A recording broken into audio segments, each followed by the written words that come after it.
Questões de governança. Home office, híbrido ou presencial? Qual é melhor? Como fica a auditoria em tempos de crise? Até onde vai a função da TI? Quando começar um novo produto? Construindo governança.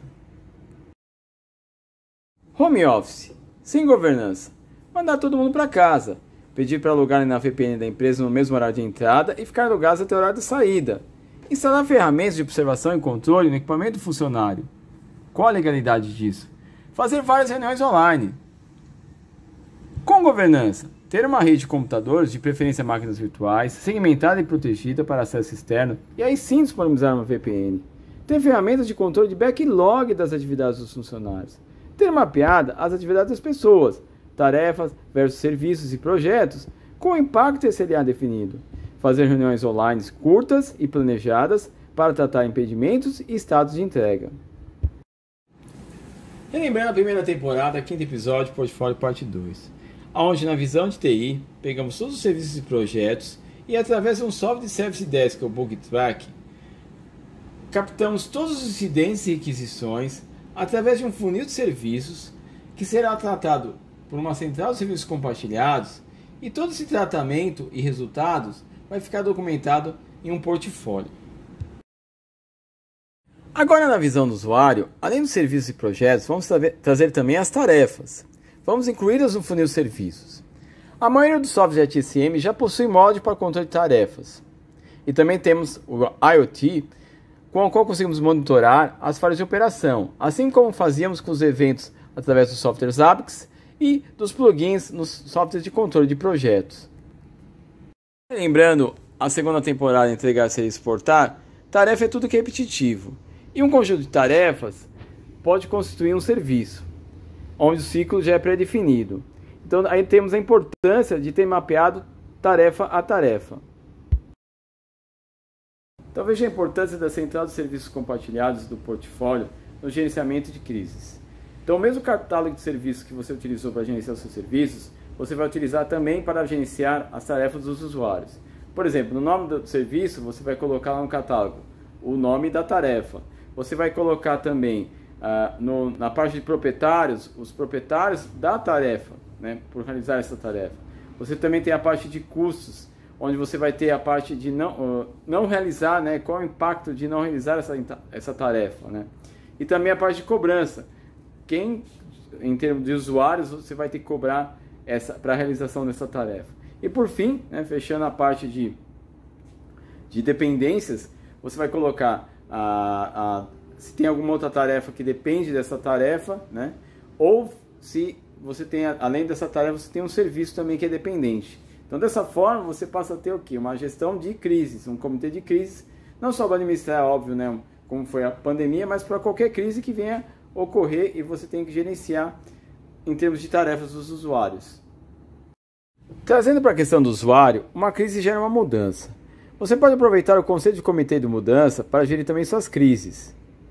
Por exemplo, financeiro, queda de faturamento, é uma crise financeira. A pandemia, por exemplo, foi uma crise geral. Vimos que o comitê de mudanças é que tem o poder de alterar a matriz estratégica. Sim, vamos utilizar a ME para detalhar as tarefas a serem realizadas pelos usuários. Trazendo para a questão do usuário, vamos detalhar a tarefa na matriz estratégica, inserindo mais uma coluna. A tarefa focará mais na experiência do usuário e não tanto na parte técnica como componentes e pontos de função, ou seja, ela vai se focar mais na tarefa em si mesma. Uma tarefa pode ter vários componentes ou pontos de função. Nesse momento, inclusive, pode ser que a tarefa não tenha nenhum serviço definido, e aí vai ser necessário um User Designer para poder fazer o desenho do mesmo. Mas como definir KPIs para suas tarefas? Aí voltamos lá na primeira temporada quando fizemos um roadmap, onde levantamos ativos de processos organizacionais, ou seja, verificamos, por exemplo, atrasos em recebimentos, multas, aumento de custos, atrasos em entregas, fechamentos de processos, aumento no tempo de realização de atividades, perdas de contratos, clientes, dificuldade de fornecimento ou autuações, a parte de incidentes, apontamentos de auditoria, processos e penalizações. Isso tudo vai servir para quê? Para montar minha métrica lá no catálogo de serviços em cima das minhas tarefas e ter KPIs para trabalhar em cima disso. Em cima dos KPIs, vai ser aplicada a tabela de impacto e prioridade, que vai do 1 sem gravidade, passando pelo 2 pouco gente, 3 grave, 4 muito grave, 5 extremamente grave, precisa de uma ação imediata.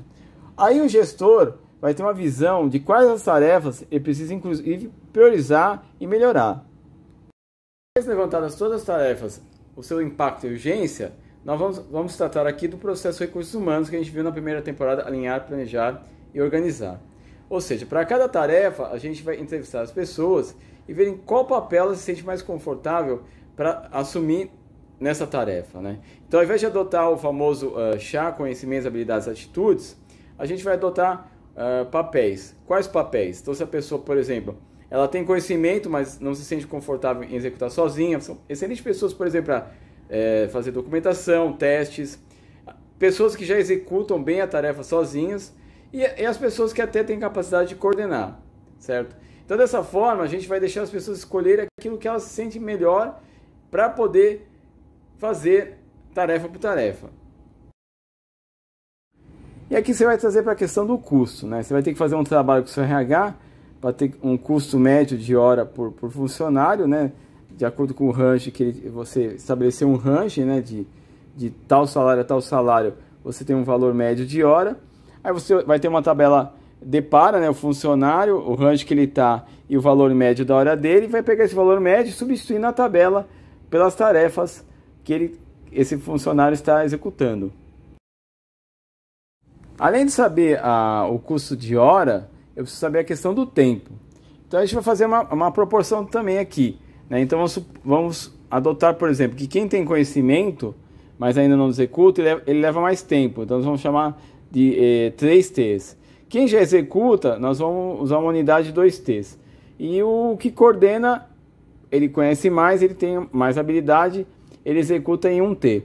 E fazer a mesma coisa lá, vamos preencher a tabela também, tarefa a tarefa por pessoa ali, e colocar quantos T's equivale essa pessoa, né? Quanto o equivalente em tempos dessa pessoa para realizar essa tarefa.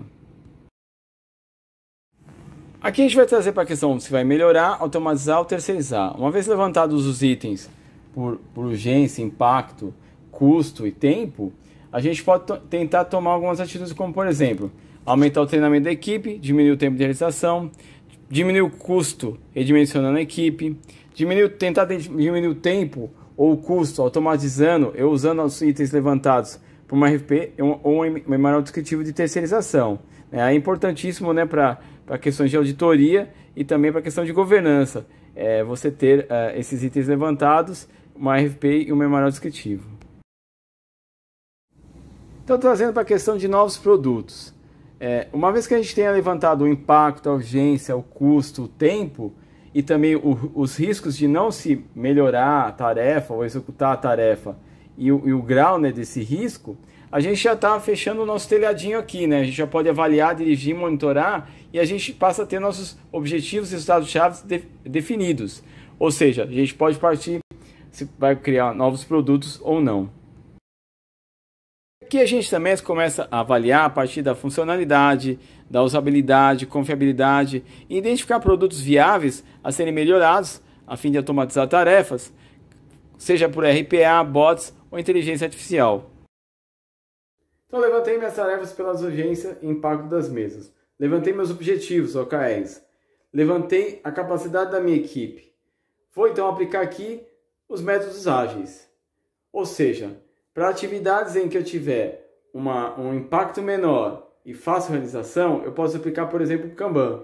Então, eu brinco aqui que a gente está uma maré baixa, é o melhor momento para a gente colocar o pessoal para aprender a nadar.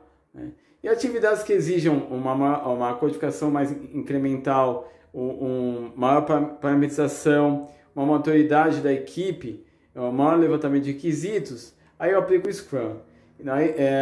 Ou seja, eu tenho que ter as funções mais definidas, maiores detalhes, né, para poder levar o barco com segurança até a outra margem.